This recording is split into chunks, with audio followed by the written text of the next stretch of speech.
আল্লাহর দেওয়া শিক্ষা আদব কত সুন্দর। কেমন আদব আমার নবীরে আল্লাহ শিখাইছেন।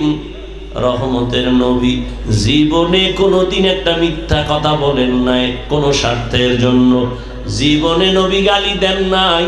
রহমতের নবী গালি শুনছেন, জবাবও দেন নাই। রহমতের নবী আমার দুটা চোখ গরম করে কোনোদিন কারো দিকে তাকানো নাই। 10 বছর নবীর খেদমত করছেন আনাস রাদিয়াল্লাহু তাআলা আনহু। কোনদিন আনাস বলে আমার নবী কোনদিন এটা কেন এরকম কোন প্রশ্ন আমাকে করে নাই। আমি রসুলের খেদমত করলাম, কোনো ত্রুটি পাই নাই। পৃথিবীতে আদব যদি শিখতে চাও, রহমতের নবীর থেকে আদব শিখো। কারণ আমার নবী এত সুন্দর আদব আল্লাহ থেকে শিখলেন, আর সে আদব যখন মক্কার চূড়ান্ত নষ্ট মানুষগুলোরে দিলেন, ওই মানুষগুলো এমন দামি হয়ে গেল। নবী বয়ান করতেছেন, একজন সাহাবী মসজিদের বাহির থেকে পাও একটা ভেতরে দিছে, আর একটা পাও এখনো ভেতরে আনে নাই, বাইরে মাঝখানে চৌকাঠ। নবী বললেন সবাই বসে পড়ো। রহমতের নবীরা আসে, যেই পাওটা ভেতরে আর একটা বাইরে, ওই অবস্থায় চৌকাঠের উপরে বসে বললেন। পাওটা উঠাইয়াও ভেতরে নেন নাই, ভেতর থেকে বাহিরেও দেন নাই। রহমতের নবীর আদব, আর ওই আদর্শ যারা লালন করে তাদের থেকে আদব শিখো। আর এখন তো সন্তানেরা আপডেট হয়ে গেছে, দুনিয়াদারেরা আদব শিখানোর জন্য সকালবেলা মুয়াজ্জিন যখন আজান দিতে উঠে, আম্মা জানো সন্তানের কেজিতে পাঠাবার জন্য পাঠায় উঠে আদব শিখানোর জন্য। সেখানে গিয়া সন্তান আদব শিখে। শরতে অজগর আদব নাম্বার 2, শরায়াতে আফা আদব শিখে। আর এই সন্তান রহমতের নবীর আদর্শ মাদ্রাসায় যখন যাবে, ওই সন্তানটা পড়বে শরায়াতে ওযু, শরায়াতে আল্লাহ। কি আদব! মানুষের জীবনের মহামূল্যবান এক সম্পদের নাম আদব। এই আদব আল্লাহ পাক রব্বুল আলামিন নবীর মাধ্যমে উম্মতের কাছে হাদিয়া দিয়ে দিলেন। ওই নবীর আদর্শের বাইরে কোনো আদব নাই, সব বেয়াদবি। আদবের আর এক নাম সুন্নাত, আর এক নাম কি? তুকু যাও সুন্নতে আহমদ কুজাবা মুহাম্মদ कैबुवत निस्बतरा मन अहब्बा सुन्नती कौले रसूल मजदाए का नमाई हम कुन कबूल। आगे स्कूलों किसी आदब सिलो, आगे स्कूलों किसी लो ছোটখাটো স্কুলে আমরা মনে আছে আদর্শ লিপি বই পড়ছি। কত সুন্দর সুন্দর আদবওয়ালা কবিতাও তখন ছিল। সকালে উঠিয়া আমি মনে মনে বলি, সারাদিন আমি যেন ভালো হয়ে চলি। আদেশ করেন যাহা মোর গুরুজনে, আমি যেন সেই কাজ করি ভালো মনে। কত সুন্দর না? আর এখন সব উল্টায় দিছে, সব আপডেট হয়ে গেছে। এখন সব দাঁড়ায় প্রস্রাব করার আদব চলে, দাঁড়ায় প্রস্রাবের আদব চলে। আর কিসের সেই সুন্দর কবিতা যেগুলো শুনলে কলিজা ঠান্ডা হবে, এখন আর ওগুলো নাই। এখন সন্তানের কবিতা শিখায় ক্রিং ক্রিং টেলিফোন, হ্যালো হ্যালো হ্যালো, কে তুমি কাকে চাও বলো বলো বলো, আমি ম্যাও হ্যালো ক্যাট বিড়ালকে চাই, জরুরি খবর আছে ডেকে দাও তাই। হামটিমা টিম টিম তার খাড়া দুটো শিং, তারা মাঠে পারে ডিম। শিংওয়ালা জানোয়ারে ডিম দেয়নি, তাহলে কথাটা মিথ্যা না? অল্প মিথ্যা না 100? যেই শিক্ষার ফাউন্ডেশন মিথ্যার উপরে হবে, ওই শিক্ষার দ্বারা জাতি মিথ্যাবাদী হবে, ধোঁকাবাজ হবে। وَأَمَّا مَنْ خَافَ مَقَامَ رَبِّهِ وَنَهَى النَّفْسَ عَنِ الْهَوَى فَإِنَّ الْجَنَّةَ هِيَ الْمَأْوَى। দুনিয়া নামক গ্রহ দেখে পাগল হইও না রে মুমিন।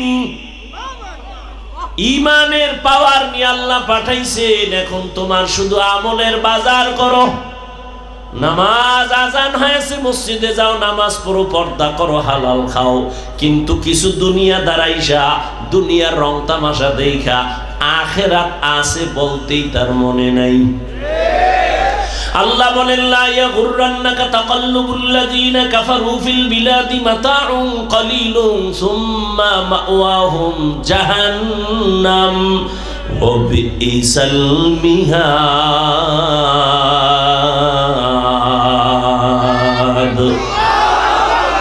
বেঈমান মুশরিক কাফেরের বানানো গুলশান দেইখা পাগল হইও না রে উম্মত। আল্লাহ বলেন, এগুলো দেখে পাগল হইও না, এগুলোর কোনো ভ্যালু নাই। বিউটি পার্লারের সৌন্দর্য দেখা সাইজা গুইজা একটা জাম কালা সাদা হয়ে গেছে, এক চোরায় কয় আমি এইটা নিয়েই মরমই, ডানা কাটা ভরি। যখন বাসায় নিয়ে গেছে, অজু বা পানি লাগছে, রৌদ্র লাগছে, আসল চেহারা বাইরে গেছে।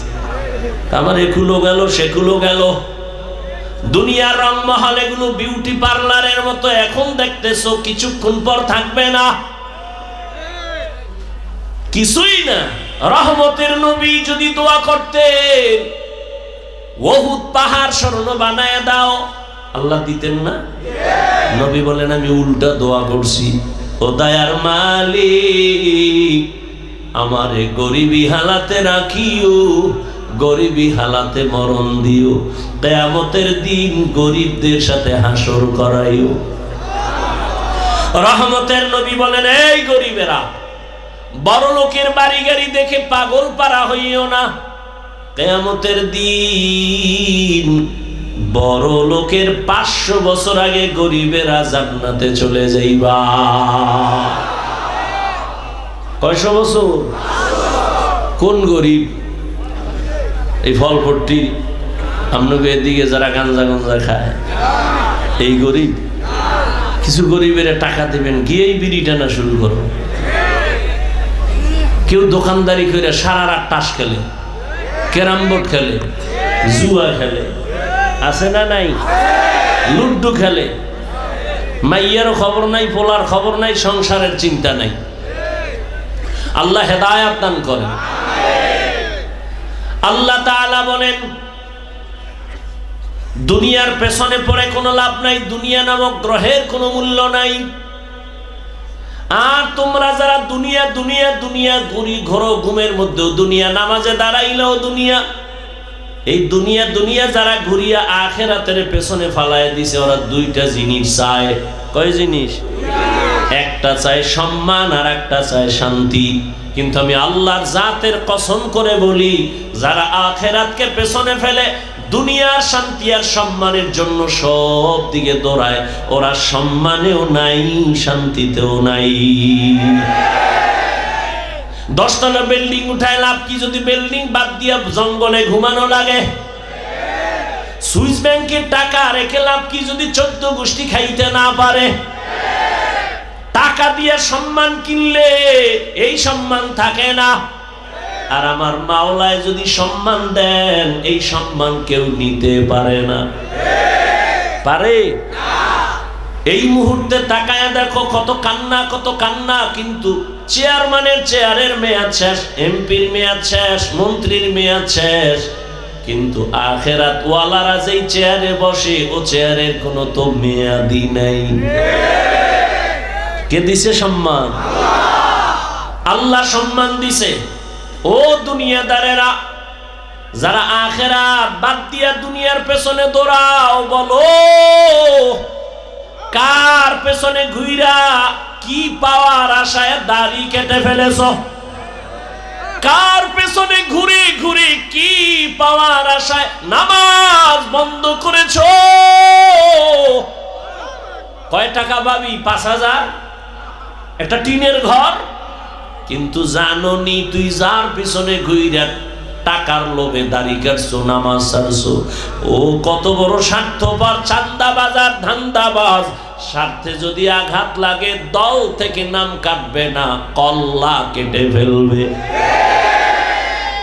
সব চান্দাবাজার, ধান্দাবাজ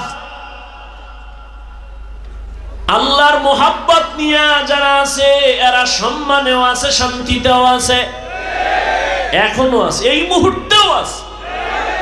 সম্মান দেয়ার মালিক কে? শান্তি দেয়ার মালিক কে? قال رسول الله صلى الله عليه وآله وسلم من أحب دنياه وذر بآخرته ومن أحب آخرته وذر بدنيا فآثروا ما يبقى على ما يفنى।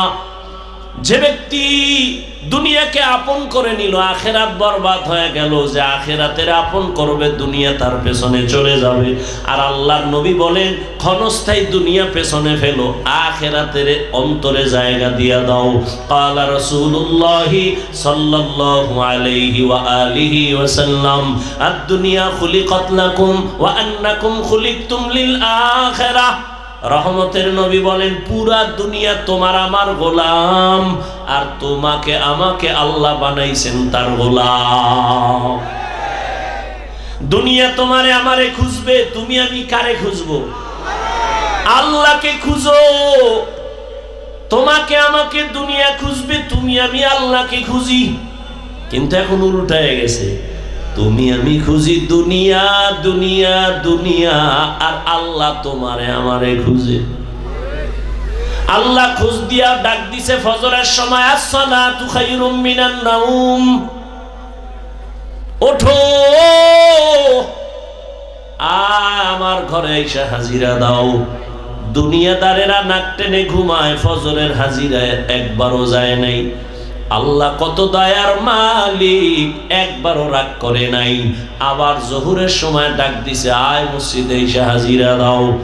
বান্দা জোহরের হাজিরায়ও নাই। আল্লাহ তাআলা আবার দয়া করে ডাক দিছে, আসরের হাজিরায় আয়, হাইয়া আলাস সালাহ। নিমক হারাম, দুনিয়ার তালে পরে আসরের হাজিরায় মসজিদে যায় নাই। আল্লাহ রাগ করে পানি বন্ধ করেন নাই, খানা বন্ধ করেন নাই। মাগরিবে ডাক দিছে, আসো। নিমক হারাম, মাগরিবের হাজিরায় যায় নাই। আল্লাহ রাগ করে নাই। শেষবারে আল্লাহ এশার সময় ডাক দিছে, মুয়াজ্জিন ডাক দাও, বান্দা এশার হাজিরায় যায় নাই। আমার আল্লাহ কত দয়ার মালিক, ফজরেও হাজিরায় না পাইয়া, আসরে মাগরিব এশায় না পাইয়া, আল্লাহ এই কথা বলে নাই তোরে আমি আর চাই না, বরং আল্লাহ কয় এবার আমি রেডি, তোরে ডাকার জন্য আসতেছি। পাঁচ বেলায় ডাকলাম মুয়াজ্জিন দিয়ে, তুই আসলি না, এবার আমি আল্লাহ তোরে ডাকার জন্য আসতেছি। উদউনি আস্তাজিব লাকুম, আমি আল্লাহকে তুই যখন একটু সাড়া দিবি ডাকে আমি জবাব দেওয়ার জন্য। রাতের গভীর, যখন আসমান ঠান্ডা, জমিন ঠান্ডা, সব ঘুমায় যায়, জঙ্গলের প্রাণী ঘুমায়, গাছের পাখিরাও ঘুমায়, ঘরের মানুষ ঘুমায়, ওই সময় আমি আল্লাহ আমার মোহাব্বতের বান্দারে ডাকার জন্য প্রথম আসমানে আসি। ও বান্দা একটু সজাগ হইয়া আমারে মোহাব্বত করে একটা ডাক দাও। অতিও গভীর হয় রজনী যখন, নীরবে প্রভুর নাম জপিও তখন, প্রভুর করুণা যদি পাইবারে চাও, গভীর রাতে উঠে প্রভুর গুণগান গাও। আল্লাহ তাআলা বলেন, আমি তোমাকে প্রতিদিন ভোর রাত্রে ডাকতে থাকি। আলা মিন মুস্তাগফিরিন ফাগফির আলা, আলা মিন মুস্তারজিকিন ফারজুকা। কার রিজিকের প্রয়োজন আমার কাছে বলো, কার গুনাহ নিয়ে পাগল হয়ে গেছো ক্ষমা চাও। আমি আল্লাহ এখন তোমার জীবনের সব গুনাহ ক্ষমা দিব। এখন যদি আমি আল্লাহকে ডাক দাও, এখন লাইনটা বড় ক্লিয়ার, আমি আল্লাহ তোর এক ডাক পছন্দ করে তোর জীবনের সব গুনাহ মাফ করে দিব। ইয়া ইলাহি মুঝসে মুঝকো দূর কর, তাকে দেখো মুঝ মে তুঝকো এক নজর। আল্লাহ তাআলা বলেন এই দুনিয়া কিছুই না, মরার পরে তোমার অনন্তকাল শুরু হয়ে যাবে, হাসরের ময়দান তোমার জন্য রেডি হয়ে যাবে।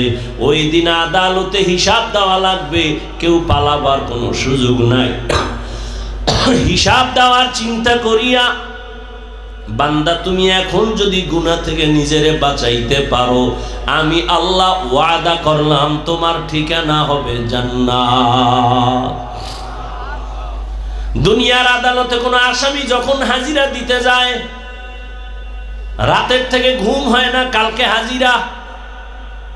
বিচারক যদি ডান বাম করে ফেলে আমার উপায় কি? খানা পর্যন্ত বন্ধ। আর আমার আল্লাহর আদালত তো আরো ভয়ঙ্কর আদালত।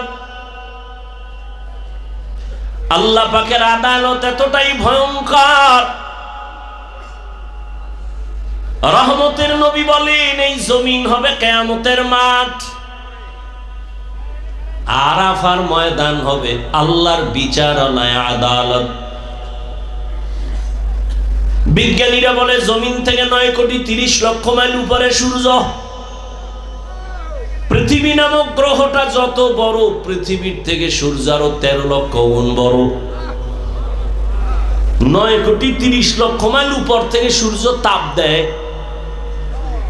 যদিও বিজ্ঞানীদের হিসাবে ভুল আছে, তারপর সাময়িক সময়ে যদি ধরেও নেই, সেই তাপ সহ্য করা যায় না। কি পরিমাণ গরম এই 2-3 বছর আমাদের দেশে পড়তেছে, কি পরিমাণ অসহ্যকর অবস্থা। আল্লাহর নবী বলেন কিয়ামতের দিন সূর্য নিচে চলে আসবে। 9,30,00,000 মাইল উপরের সূর্যের গরম সহ্য করা যায় না। কিয়ামতের দিন যখন নিচে নেমে আসবে, সূর্যের গরমে মাটির জমিনটা পুড়িয়া তামা হয়ে যাবে। নাফরমানের মাথার মগজগুলো ভাতের মারের মতো ফুটতে থাকবে। রহমতের নবী বলেন অন্যদিকে জাহান্নামের আওয়াজ। জাহান্নাম বলবে হে আল্লাহ, কই বেনামাজি গুনাহগার গুলো কোথায়? আমার পেটে দাও, আমার পেটে বড় ক্ষুধা।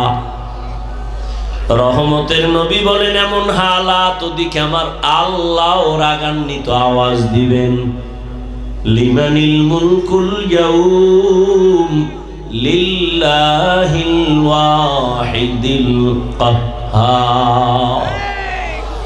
আমার আল্লাহ তাআলা যখন রাগান্বিত কুদরতি আওয়াজ দিবেন, হাসরের ময়দানটা থরথর করে কেঁপে উঠবে।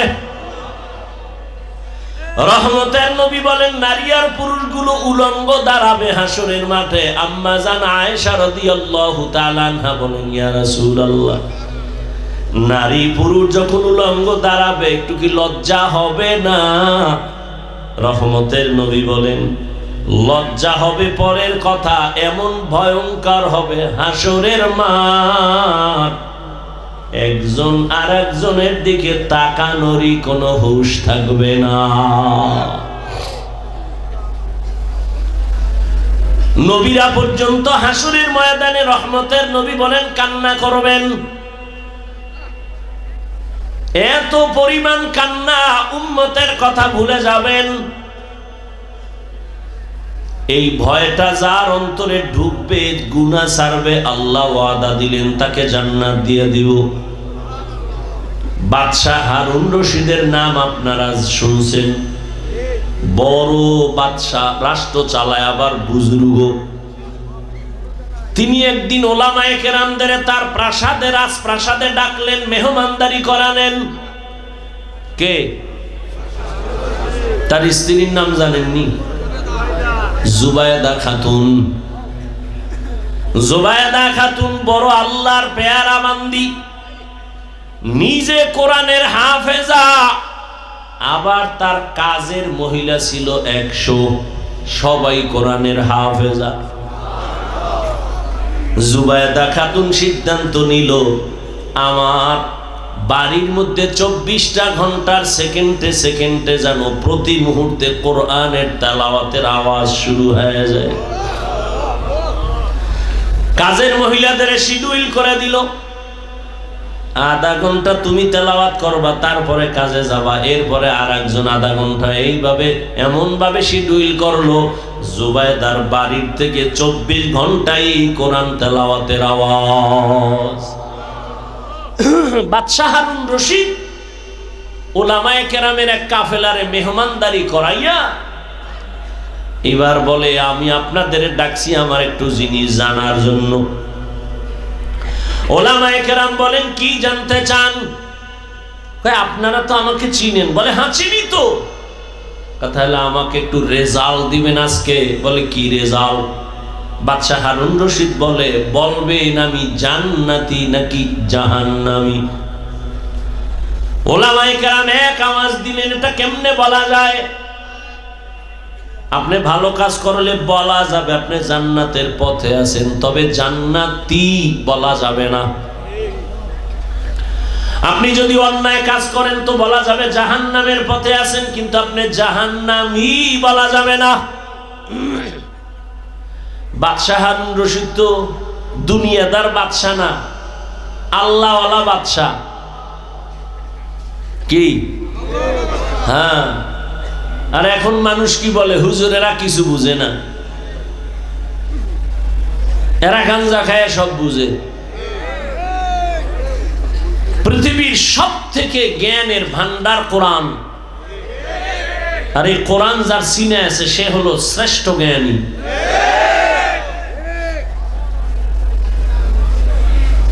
এই প্রপাগান্ডা ছড়ায় যারা আলেম থেকে জাতিকে আলাদা করতে চায়। কেন? কয় আলেমের পেছনে যদি মানুষ চলে যায় তো আমগো ধান্দাবাজি, চুরি, দুর্নীতি করা যাবে না। আল্লাহ হেদায়েত দান করুন। ভাইরা আমার, আল্লাহর আদালতে দাঁড়াইয়া হিসাব দেওয়ার ভয় যতক্ষণ পর্যন্ত আল্লাহর কসম অন্তরে আসবে না, ততক্ষণ পর্যন্ত জমিন থেকে দুর্নীতি, চুরি, ডাকাতি বন্ধ করা যাবে না। রহমতের নবীর হাতে গড়া সাহাবী ওমরে ফারুক রাদিয়াল্লাহু তাআলা খেলাফতের দায়িত্ব রাষ্ট্র চালাইতেছেন ওমর। রোম সম্রাট বলে, ওমরের এত দাপট কেন? সবাই ভয় পায় কেন এই ব্যক্তিটারে? যাও তো দেখো তো তার আশেপাশে তার বডিগার্ড কত হাজার। গোয়েন্দারা এসে দেখে, রিপোর্ট দিল, এই রোম সম্রাট, ওমর নামের ব্যক্তির কোনো গার্ড নাই, একা একা চলে, একা একা চলে, তার এত পাওয়ার। সেই ওমর যে রাস্তা দিয়ে চলে, শয়তানও রাস্তায় চলে না। ঈদের বাকি আছে আর 2-3 দিন, বিবি একদিন বলে, খলিফাতুল মুসলিমিন, সামনে ঈদের আনন্দ, আমাদের বাজার লাগবে না, সন্তানদের জন্য কিছু কাপড় কিনা প্রয়োজন। বলে, আমার কাছে টাকা নাই। কে কয়? কারে কয়? কোন সময়? রাষ্ট্র যখন চালাচ্ছেন ওমর, সেই সময় বলে। ওমর বলে, আমি পোশাক কিনবো কিভাবে, টাকা নাই। এবার বিবি বুদ্ধি দেয়, আপনি অর্থ মন্ত্রণালয়ের যে জিম্মাদার আছে, দায়িত্ব আছে, তাকে চিঠি লেখেন আর বলে দেন 1 মাসের অগ্রিম টাকা দিয়ে দিতে, 1 মাস অগ্রিম বেতন। ওমর চিঠি লিখলেন, বাহককে বললেন, যাও, আবু ওবায়দা ইবনুল জাররাহ অর্থ মন্ত্রণালয়ের দায়িত্বে আছে, যাও আমার চিঠি দাও। বাহক চিঠি নিয়ে যখন আবু ওবায়দার কাছে চলে গেলেন, আবু ওবায়দা চিঠি দেখা হাউ মাউ করে কান্না শুরু করলেন। দেখছেন নি কারবার? হারকে দারাত খৌফে হকদার দিল মাদাম জান্নাতুল মাওয়া দেহাত ও রামাকাম। আবু উবায়দা কান্না করে উল্টা আরেকটা চিঠি লিখলেন ওমরের কাছে, খলিফাতুল মুসলিমিন, আপনার কাছে আমার দুইটা প্রশ্ন লিখে দিলাম, জবাব দিলে আমি 1 মাসের অগ্রিম বেতন দিয়ে দিব। আপনি অর্ডার দিলে তো সব দিয়ে দেওয়া উচিত, কিন্তু যেহেতু আল্লাহকে ভয় করি সে কারণে চিঠি লিখলাম, উল্টা 2 প্রশ্নের জবাব দিবেন, 1 মাসের অগ্রিম দিয়ে দিব। ওমরের কাছে যখন বাহক চিঠি দিয়ে দিল, খলিফাতুল মুসলিমিন ওমর চিঠি দেখা তিনিও কান্না শুরু করলেন। ওমর চোখের পানি ছেড়ে কাঁদতেছেন।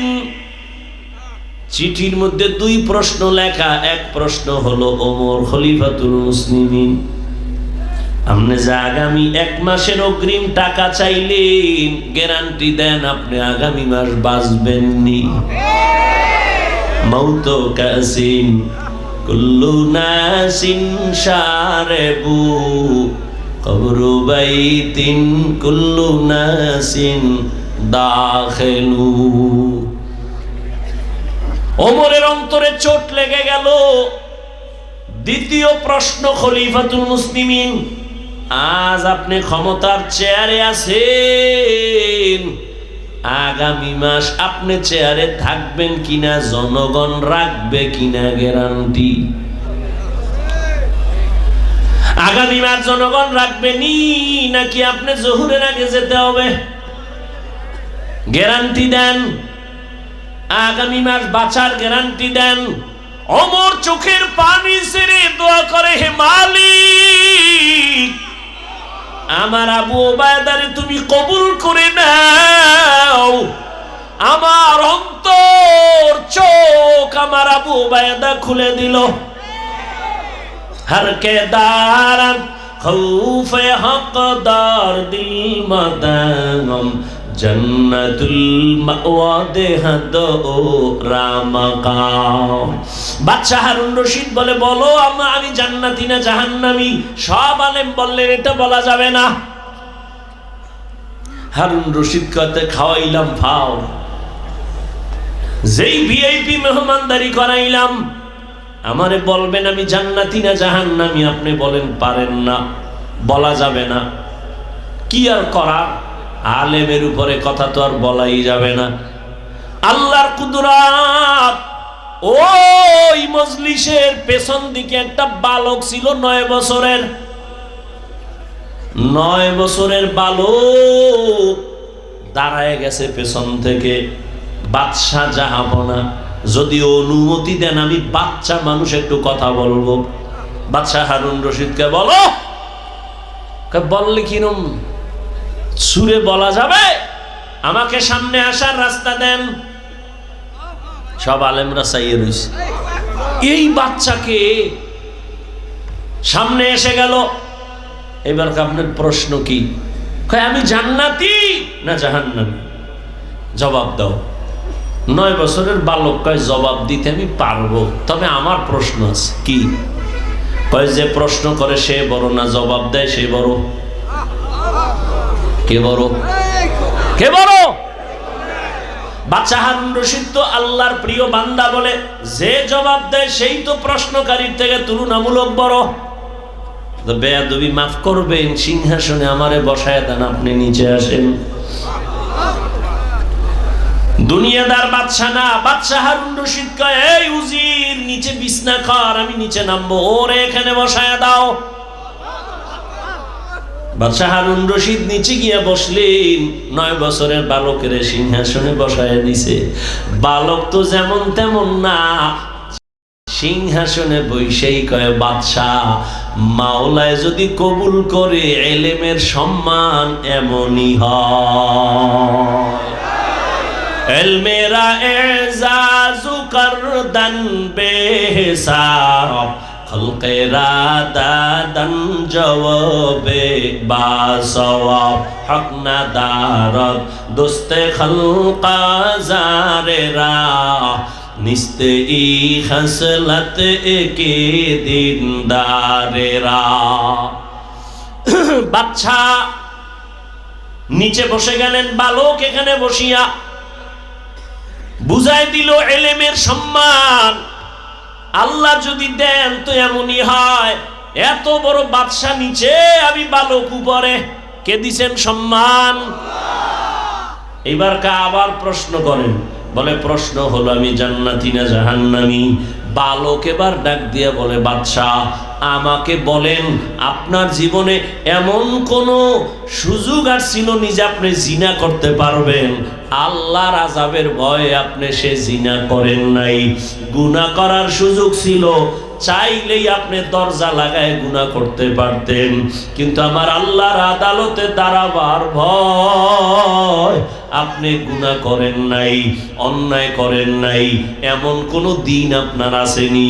বলে একবার আর দুবার না, এরকম বহু সুযোগ আমার আছে। আমি চাইলেই গুনাহ করতে পারতাম, চাইলেই জিনা করতে পারতাম, কিন্তু আমার মালিকের আযাবের ভয়,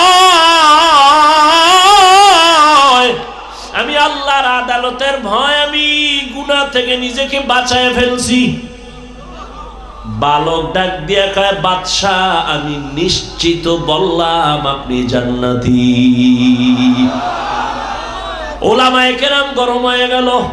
আমরা এতগুলো ওলামায়ে কেরাম কেউ বলতে পারলাম না বাদশাহ হারুন রশিদ জান্নাতি না জাহান্নামী। তুমি কেমনে বলছো বাদশাহ হারুন রশিদ জান্নাতি? বলে হ্যাঁ আমি বলেছি। দলিল দিব, দলিল নাও। দলিল আমার বাবার দেওয়া না, দাদার দেওয়া না, আল্লাহর কোরআন। ওই দলিলেই বলেছি বাদশাহ হারুন রশিদ জান্নাতি। দলিল কি? এই আয়াত, ওয়া আম্মা মান খাফা মাকাম রাব্বিহি ওয়া নাহান নাফসা আনিল হাওয়া ফাইন্নাল জান্নাতা হিয়াল মাওয়া। আল্লাহ ওয়াদা করেছেন আমার আযাবের ভয়ে, শাস্তির ভয়ে, আমার আদালতে হিসাবের ভয়, যারা দুনিয়াতে গুনাহ থেকে নিজেকে বাঁচাবে আমি আল্লাহ ওয়াদা দিলাম সে জান্নাতি। আতিনা ফি দারে দুনিয়া না হাসান, আতিনা ফি দারে উকবা না হাসান, ইয়া গিয়াসাল মুস্তাগীসিন ইহদিনা লিফতিখারা বিল উলুমে ওয়াল গিনা। হর গোরি দে নেকো তু তৈয়ার হ্যায়, জো না মাঙ্গে উসসে তু বেজার হ্যায়।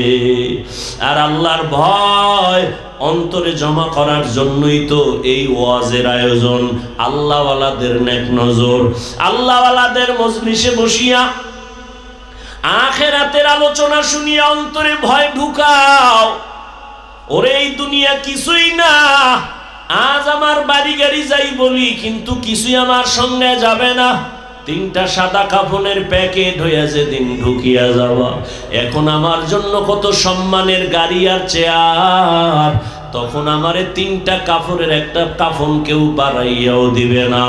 ওরে আমার মাওলার পরিচয় না নিয়া, গুনাহ নিয়েই যদি কবরের মধ্যে রওনা দাও, ওরে আজরাইল যদি আইসা দেখে, ও যুবক তোমার কানের ভেতরে গানের তাল লাগানো আর মোবাইলে তুমি গুনাহ দেখতেছো, আজরাইল আইসা যদি এর মধ্যে ধরিয়া ফালায়, ওই অন্ধকার কবরে যখন যাইবা, ওই কবর তখন তোমাকে আর রেহাই দিবে না, ছাড় দিবে না। এরে নবীর উম্মতের দল, ওই কবরের আযাব সহ্য করার শক্তি কিন্তু কারো হবে না। এরে আল্লাহর বান্দারা, এই ভয়টা সাহাবায়ে কেরামের মধ্যে যখন ঢুকছে, আজীবন তারা কান্না করে করে আল্লাহর মোহাব্বত নিয়ে চলছেন। এরে আল্লাহর গোলাম, এখনো সময় আছে, তওবা করো। আল্লাহ ওয়ালাদের নেক নজর ছাড়া অন্তর সোজা করা কোনোভাবেই সম্ভব না। আল্লাহর ভয় অন্তরে জমা করার জন্য আল্লাহ ওয়ালাদের নেক নজরের বিকল্প কোনো রাস্তা নাই।